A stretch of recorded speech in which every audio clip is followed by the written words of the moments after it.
Welcome back to Jwala channel. Kejriwal Manish సిసోడియాని ఎలాంటి ఆధారాలు లేవు అని ఢిల్లీ స్పెషల్ కోర్టు నిర్దోషిగా ప్రకటించింది. అంటే కేసుని డిశ్చార్జ్ చేసింది. అసలు ఏదైనా ఆధారాలు లేవు అన్నప్పుడు అసలు వాళ్ళని అరెస్ట్ చేయడం ఏంటి?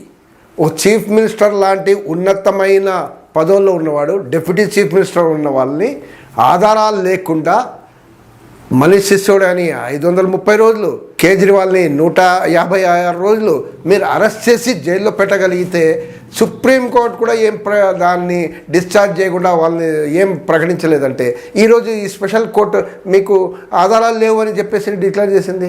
ఏంటి ఇది? బ్రైట్ డే అంటారా ఇండియాలో, లేకుంటే డార్క్ డేస్ని సూచిస్తుందా అనేది అనుమానాలు ఉన్నాయి. అనుమానాలు కాదు, ఏదైతే క్లియర్గా కనబడుతుంది. అంటే ఒక చీఫ్ మినిస్టర్ లాంటి వాడిని మీరు అరెస్ట్ చేయొచ్చు, ఒక ఏదో కేసు, కుట్ర కేసు, ఏదో బేకార్ ఫాల్తూ కేసు పెట్టి అరెస్ట్ చేయొచ్చు, జైల్లో పెట్టచ్చు, దొంగ చెప్పచ్చు, ఎలక్షన్లో ఓడించవచ్చు, తర్వాత ట్రయల్ అయిన తర్వాత అరే ఏం లేదు అసలు కేసే లేదు అని డిక్లేర్ చేయడం. అసలు ఇది డెమోక్రసీ ఉందా లేదా తెలీదు. డెమోక్రసీని కాన్స్టిట్యూషన్, ఈ కోర్ట్స్ కూడా అసలు డెమోక్రసీని అపోల్డ్ చేస్తున్నాయా లేదా అనే అనుమానాలు క్లియర్గా ఉంది.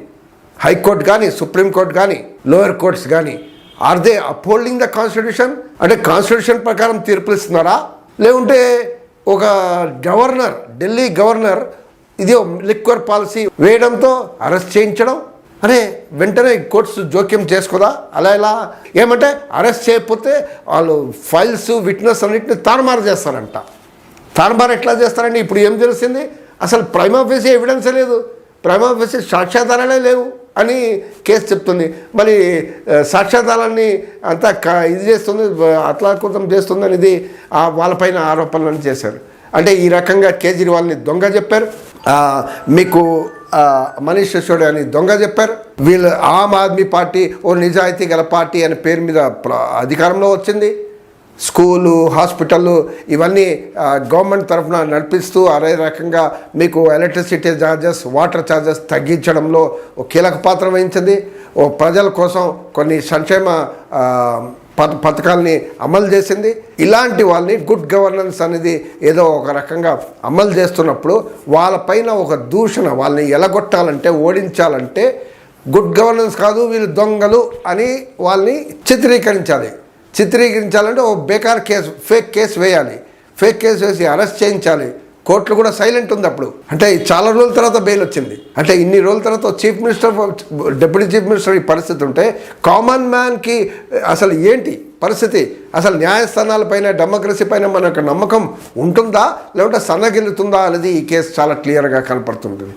అంటే ఈరోజు కేజ్రీవాల్ గారు అన్నారు, మేము మమ్మల్ని దొంగ అన్నారు, మేము నిర్దోషి, దొంగ అసలు కాదు అని కోర్టు చెప్పింది. ఈ కోర్టు ఇంకోటి చెప్పింది, ఎవరైతే సిబిఐ అధికారులు ఉన్నారో వీళ్ళపైన కేసు ఇన్వెస్టిగేషన్ ఆఫర్, ఆయన పైన విచారణ జరిపి యాక్షన్ తీసుకోండి అని చెప్పింది ఈ కోర్టు. 2021లో ఫ్రేమ్ అయిన కేసు 5 సంవత్సరాల తర్వాత ఈ స్థాయికి ఇప్పుడు వచ్చింది. అంటే ఆ రోజే మనం తేల్చలేదు, 5 సంవత్సరాలు పట్టింది. ఎలక్షన్లు కూడా అయిపోయినాయి. ఇప్పుడు కేజ్రీవాల్ గారు అంటున్నారు ఇప్పుడు ఎలక్షన్ పెట్టండి, బీజేపీ 10 సీట్లు లేకుండా చేస్తాం. మనకు తెలుసు ఎలక్షన్ పెట్టరు అని. దొంగ అని చెప్పి ఆయనే ఓడించారు. మనీష్ సిసోడియా అసలు నిలబడితే ఆయన ఎమ్మెల్యేగా కూడా ఓడించారు. అంటే దొంగ అని చెప్పి జనాలు ఓడించారు. ఇప్పుడు నిర్దోషి అని ప్రకటించారు. ఇది ఏంటి, ఏం సూచిస్తుంది? గడ్డు కాలమ్మా, మంచి కాలమ్మా అనేది ఏం తెలియకుండా పోతుంది. ఇప్పుడు సిబిఐ మేము హైకోర్టులో అప్పీల్ చేస్తాం ఇమ్మీడియట్లీ అంటున్నారు. ఈ హైకోర్టులో అప్పీల్ చేస్తారు, మళ్ళీ సుప్రీంకోర్టులో అప్పీల్ చేస్తారు.